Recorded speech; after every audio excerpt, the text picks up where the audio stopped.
اور تیسری اور اہم بات میں سیاسی کرنا چاہتا ہوں کہ کل عمران خان نے اپوزیشن کے ساتھ جو ایک وزیر اعظم کا رول ہوتا ہے وہ ان کی طرف ہاتھ بڑھایا ہے کہ ہماری الیکشن مشینیں، ہم الیکشن مشین پہ جانا چاہتے ہیں۔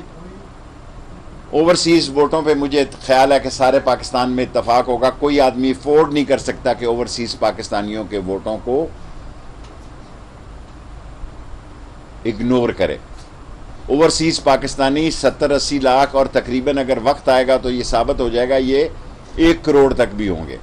70 سے لے کے 1 کروڑ تک جو اوورسیز پاکستانی ہیں یہ عمران خان کا ووٹر ہے۔ اوورسیز پاکستانی جو ہے وہ پاکستانی کے مستقبل کے الیکشن میں انشاءاللہ تعالی عمران خان کے حق میں پاکستان کی سیاست کے اگلے 5 سال بھی عمران خان کے لیے کر دے گا۔ اور جو بات عمران خان نے کی ہے کہ اگر آپ مشین آپ کو پسند نہیں ہے تو بتائیں کیا کرنا ہے، ہم اس پہ بھی بات کرنے کو تیار ہیں۔ یہ بہت بڑی بات ہے۔ اور میں نے عمران خان کی ایک یونائٹڈ نیشن کی تقریر کو میں کہتا تھا، لیکن کل جس طرح اس نے پاکستان کی قوم کی ترجمانی کی ہے، پاکستان کے قوم کی عکاسی کی ہے اور کشمیریوں کے جذبات کا اظہار کیا ہے، میں واحد پاکستان کا سیاستدان ہوں، سیاسی ورکر ہوں جو مقبوضہ کشمیر میں بھی اتنا ہی میری بات سنی جاتی ہے، اور میں مقبوضہ کشمیر میں شاید زیادہ میری آواز سنی جاتی ہے۔ حبہ کدل سے لے کے زیندار محلے تک، اور زیندار محلے سے لے کے رام باغ تک شیخ رشید کی آپ کو سری نگر میں فوٹویں نظر آئیں گی۔ سو میں عمران خان کے ساتھ ساری کشمیری قوم کو کہنا چاہتا ہوں کہ وہ بلے کو ووٹ دیں، اور میں چل کے آیا ہوں۔ میں نے اپنے الیکشن میں کبھی ایسا مسئلہ نہیں کیا۔ میں اشفاق بخاری صاحب کا اور اشتیاق بخاری صاحب کا دونوں کا ان کے گھر آ کے شکریہ ادا کرتا ہوں، اور کل جو لوگ واپس لے لیں گے ان کے گھر جا کر بھی میں کشمیر کے جلسے کے دورے کے بعد میں واپس ان کا شکریہ ادا کروں گا، اور خاص طور پر اسماعیل شاہ کا میں نے شکریہ ادا کر دیا ہے، اور جو کل شام تک اور بھی واپس ہو جائیں گے کاغذ، اور سارے بلے کے ساتھ چلیں گے مشترکہ۔ آپ کو سیاسی سوال؟ جی جی پی الیکشن اور کشمیر کے معاملے پر اعلیٰ سطح کی میٹنگ ہوئی، عسکری قیادت، سیاستدان بھی شامل ہوئے۔ ابھی 3 بجے اہم ترین میٹنگ ہے جس میں یہاں سے کھانے کے بعد میں نے شامل ہونا ہے۔ پاکستان کا مستقبل کی سیاست ملک کی سالمیت کی سیاست ہونے جا رہی ہے۔ پاکستان کی سیاست میں ایک بہت بڑا فرق آنے جا رہا ہے، اور میں سمجھتا ہوں کہ اپوزیشن اور حکومت مل کر ایک نئے راہ پہ چلنے والی ہے۔ 3 سال تک جو اپوزیشن ہمیں گرانے کی باتیں کر رہی تھی، ذہنی طور پر وہ اتفاق کر چکی ہے کہ 2 سال عمران خان کے اور ہیں۔ نہیں، بلاول نے جو بیان دیا ہے اس حوالے سے کیا کہیں گے؟ بلاول بیان دے دیتا تھا، بچے آیا جانے دو۔ اچھا سر، یہ بتائیے گا کہ کیا آپ کہہ رہے ہیں کہ اپوزیشن نے مان چکی ہے کہ 2 سال عمران خان کے ہوں گے؟ ذہنی طور پر دیکھیں، وہ تو ہمیں 30 دسمبر کو السلام علیکم کہہ چکے تھے کہ 30 دسمبر کی رات ہماری آخری رات ہے، لیکن بجٹ پیش ہو گیا۔ میں ساری قوم کو کہتا تھا عمران خان اکثریت رائے سے بجٹ پاس کرے گا، اور میں وقت سے پہلے یہ بات کہہ رہا ہوں کہ جلسہ جلوس، کیونکہ میڈیا بہت سٹرونگ ہے، دنیا میں اتنا سٹرونگ الیکٹرانک میڈیا کہیں نہیں ہے۔ میں برطانیہ، امریکہ سمیت یہ بات کرتا ہوں جتنا سٹرونگ میڈیا میں ہے۔ سو انہوں نے میڈیا اور ٹی وی تو کھیلنا ہے، لیکن گلگت بلتستان میں بھی جس طرح ان کو سنا گیا لیکن ووٹ لوگوں نے بلے کو دیے، اسی طرح انشاءاللہ تعالی کشمیر کا نتیجہ بھی آپ دیکھیں گے کہ وہ عمران خان کی اور بلے کی حکومت ہے۔ شہباز شریف اور مریم نواز، میں 2 سال کہتا تھا آپ میڈیا میرا مذاق اڑاتے تھے، وہ بہت دور جا چکے ہیں۔ ایک شمال ہے، ایک جنوب ہے۔ جب میں کہتا تھا نون سے شین نکلے گی تو آپ لوگ میرا مذاق اڑاتے تھے۔ میں آپ کو کس طرح یقین دلاؤں کہ دونوں میں بہت بڑا خلا ہے، بہت بڑا گیپ آ گیا، اور دونوں کی سیاست ڈیفرنٹ ہے۔ Last 3 question. بڑا سخت سٹانس لیے تو ڈیفینیٹلی انٹرنیشنلی اس کا بہت سیریس جو ہے وہ دباؤ آنا ہے حکومت کے اوپر، اس کو کس طرح ٹیکل کریں؟ ہم کسی سے، آپ کا سوال بہت زبردست ہے، ہم امریکن اور یورپ کے ساتھ بھی، ساری دنیا کے ساتھ اچھے تعلقات رکھنا چاہتے ہیں، لیکن چین کے خلاف، چین کے مسئلے کو سٹیک پہ رکھ کر نہیں چاہتے۔ ہم چین سمیت امریکہ سے تعلقات اچھے رکھنا چاہتے ہیں، اور ہماری یہ خواہش ہے کہ جو سب سے بڑی سیاست اگلے 96 مہینے میں ہونے جا رہی ہے افغانستان میں، اپوزیشن اور حکومت کٹھی ہو، اور میرا دل سے یقین ہے اور میری دعا ہے کہ افغانستان میں خانہ جنگی کی کوئی صورتحال پیدا نہ ہو.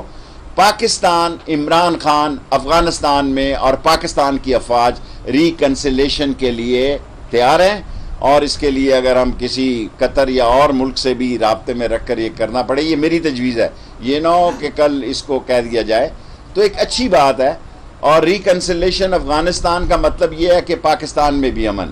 جس طرح ہم نے کسی کے خلاف اپنی سرزمین استعمال نہیں کی، اس طرح کسی اور ملک کو بھی ہمارے خلاف زمین استعمال نہیں کرنی چاہیے اور اس کی اجازت نہیں ہوگی. شیخ صاحب، لاہور میں واقعہ ہوا، دہشت گردی کا واقعہ ہوا تھا، 12 گروپوں سے تانے بانے ہم سائم مالک سے ملے تھے، اس کے بارے میں بھی دیکھیں، لاہور کے واقعے میں پنجاب پولیس کو کریڈٹ دینا چاہتا ہوں. دوسرے دن انہوں نے کیس پکڑ لیا. کراچی میں سے بھی ہم نے کچھ لوگ پکڑے ہیں. حساس را جو ہے، انڈیا جو ہے وہ پاکستان کو تسلیم نہیں کرتا، اور اس کے ساتھ کچھ اور قوتیں بھی ہیں. پاکستان نے عمران خان کی موجودگی میں جو کہتے تھے یہ ڈیفالٹ ہونے جا رہا ہے، وہاں انہوں نے 4% گروتھ رکھا کے لوگوں کو انگشت بدندہ کر دیا ہے.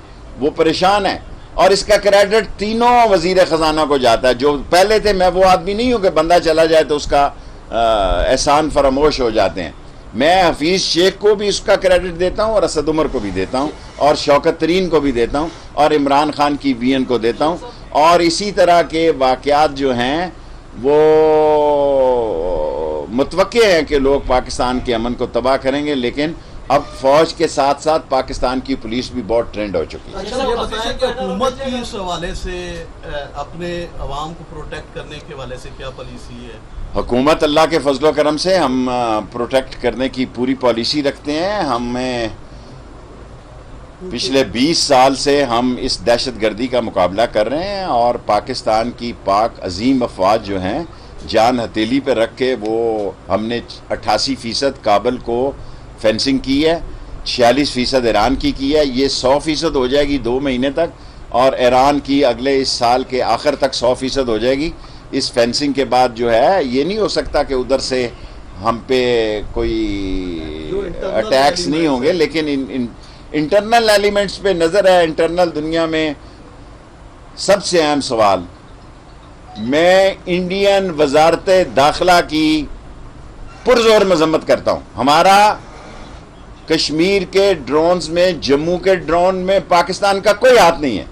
وہ اپنی کووڈ کی ناکامی کی وجہ سے انڈین وزارت داخلہ پاکستان پر الزام لگا رہی ہے. میں پاکستان کی وزارت داخلہ کی طرف سے یہ شیورٹی دیتا ہوں کہ تمہارے پاس کوئی ثبوت ہے تو لائیں. پاکستان انڈیا کے ساتھ امن سے رہنا چاہتا ہے، لیکن اس کے لیے کشمیر کے مسئلے کا حل ضروری ہے. اور اس وقت اکثریتی صوبوں میں حکومت بھی عمران خان کی ہے، اور کشمیر میں بنانے کے بعد وہ ایک قومی جماعت بن جائے گی تمام صوبوں شیخ صاحب یہ بتائیے گا، لاسٹ 2 کوسچن. شیخ صاحب یہ بتائیے گا کہ آپ نے کہا ہے کہ اب حکومت 2 سال آگے مزید چلے گی، کیا آپ کا اپوزیشن کے ساتھ معاملات طے پا گئے ہیں کہ یہ جو پہلے گرفتاریاں اور پھر چھوڑنا، یہ سارے معاملات ٹیبل ٹاک؟ میں بذات شیخ رشید سمجھتا ہوں کہ اپوزیشن سے اچھے تعلقات ہونے چاہیے. ہمیں الیکشن اصلاحات پر مل کر بیٹھنا چاہیے، اور کشمیر کے الیکشن کے بعد ہم مل بیٹھیں گے. شیخ صاحب، بجٹ منظوری کے بعد شہباز شریف ایوان میں نہیں آئے، ایسا محسوس ہو رہا ہے کہ اپوزیشن فرینڈلی بننے جا رہی ہے؟ کسی کے ایوان میں آنے یا نہ آنے سے کوئی فرق نہیں پڑتا. میں 1 سال سے آپ کو کہہ رہا تھا کہ عمران خان بجٹ اکثریت رائے سے پی ٹی آئی منظور کرے گی. اس وقت یہ بڑی باتیں کر رہے تھے، کہاں ہیں؟ میرا مطلب ہے 172 ووٹ تھے، حالانکہ 72 کے بیچ 4-6 کم ہوئے. زبیدہ باہر تھیں اور 2 لوگ ملک سے باہر تھے، تو ان کے ووٹ انہوں نے، آصف زرداری خود گئے اس دن سندھ ہاؤس میں لوگوں کو اکٹھا کرنے کے لیے. لیکن بجٹ کوئی مسئلہ نہیں ہے. آپ کا ایک سوال ہوگا. بھارت نے دوبارہ طالبان سے بھی رابطہ کیا اور وہ کوشش کریں کہ جو پاکستان خلاف طاقتیں ہیں ان کو پاکستان کے خلاف استعمال کیا جائے. اس حوالے سے کیا دیکھیں، بھارت کی یہ پالیسی ہوگی کہ افغانستان میں امن قائم نہ ہو. ہماری پالیسی یہ ہونی چاہیے کہ افغانستان میں امن قائم ہو. اور جب طالبان جو ہے ان کا بھی ایک سیاسی سوچ ہے، اور دوسری طرف انہوں نے رشید اور ازبک اور ہزارہ اور تاجک کو بھی اکٹھا کیا ہے. لیکن دیکھیں، ہمارے پڑوسی ملکوں کی افغانستان میں سیاست ہے. ایران بھی سیاست کرنا چاہے گا افغانستان میں،